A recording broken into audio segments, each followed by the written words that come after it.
స్వాతంత్ర దినోత్సవం సందర్భంగా బాక్సాఫీస్ దగ్గర సందడి నెలకొంది. ఈ వారం 4 సినిమాలు ప్రేక్షకుల ముందుకొచ్చాయి. అందులో పరిమిత వ్యయంతో కొత్త తరం నటులు కీలక పాత్రలు పోషించిన 'ఆయ్' ఒకటి.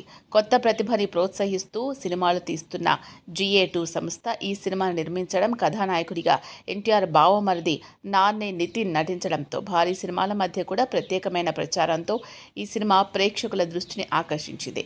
మరి ఈ చిత్రం ఎలా ఉంది అంటే, కార్తీక్ అమలాపురం కుర్రాడు. హైదరాబాద్లో సాఫ్ట్వేర్ ఉద్యోగంలో చేరతాడు. కరోనా లాక్డౌన్ వల్ల ఊరికొస్తాడు.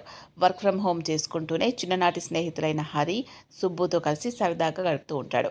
పక్క ఊరికి చెందిన పల్లవిని చూసి తొలి చూపులోనే ఇష్టపడతాడు కార్తీక్. సోషల్ మీడియాలో చలాకీగా ఉండే అమ్మాయి పల్లవి.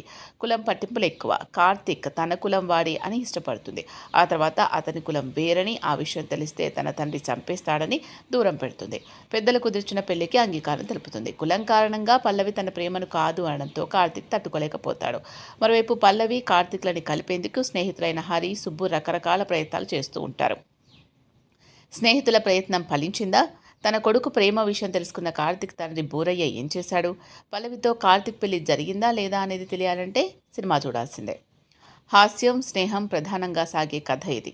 అమలాపురం నేపథ్యం, చిన్ననాటి స్నేహితులు, ప్రేమ అనగానే అచ్చమైన తెలుగుదనమే స్ఫురిస్తుంది. అందుకు తగ్గట్టే ఈ ప్రాంతానికి చెందిన మనుషుల్లో కనిపించే అమాయకత్వం, పట్టింపులు, ఆప్యాయతలు, వెటకారం ఇలా అన్నింటినీ మేళవిస్తూ కథని నడిపించాడు దర్శకుడు. ముగ్గురు స్నేహితులు కలిసున్నప్పటి నుంచే సందడి మొదలవుతుంది. కార్తీక్, పల్లవి ప్రేమ కథ మొదలయ్యాక, ఆ ప్రేమ గురించి స్నేహితులకు తెలిసాక తెరపైన అల్లరి మరింత గిలిగింతలు పెడుతుంది. స్నేహితుడి ప్రేమ కోసం మిగతా ఇద్దరు చేసే సాయం, ఆ క్రమంలో ఎదురయ్యే ఇబ్బందులు, ఆ ప్రేమని పెళ్లిదాకా తీసుకొచ్చేందుకు పడే పాటలు, నవ్వులు పంచుతాయి. అలాగని ఆ అల్లరి ప్రేమ కథ ఇదివరకు తెరపై చూడందేమీ కాదు. కానీ ఈ మధ్య కాలంలో ఈ తరహా చిత్రం రాకపోవడంతో ఆ సన్నివేశాలన్నీ తాజాగా అనిపిస్తాయి. సుఖాంతంగా సాగిపోతుంది అనుకున్న ప్రేమ ప్రయాణంలో మలుపు నుంచి అసలు కథ మొదలవుతుంది.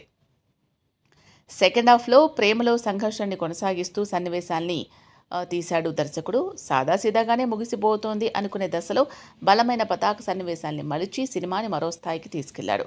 వినోద్ కుమార్పై తీర్చిదిద్దిన సన్నివేశాలు సినిమాలో అప్పటిదాకా కనిపించిన లొసుగులేవి కనిపించకుండా చేస్తుంది.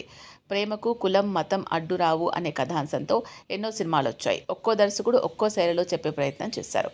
అదే కోవలో దర్శకుడు అంజీ కే మణిపుత్ర కులం కంటే స్నేహం గొప్పది అనే విషయాన్ని చెప్పే ప్రయత్నం చేశాడు. కులాలే చూస్తున్నారు తప్ప మనిషికి మనిషి సహాయం చేసుకోవడం లేదు అనే విషయాన్ని పల్లవి, కార్తీక్ల ప్రేమ కథతో ముడిపెట్టి చెప్పే ప్రయత్నం చేశారు. పతాక సన్నివేశాలే ఈ సినిమాకి ప్రధాన ఆకర్షణ.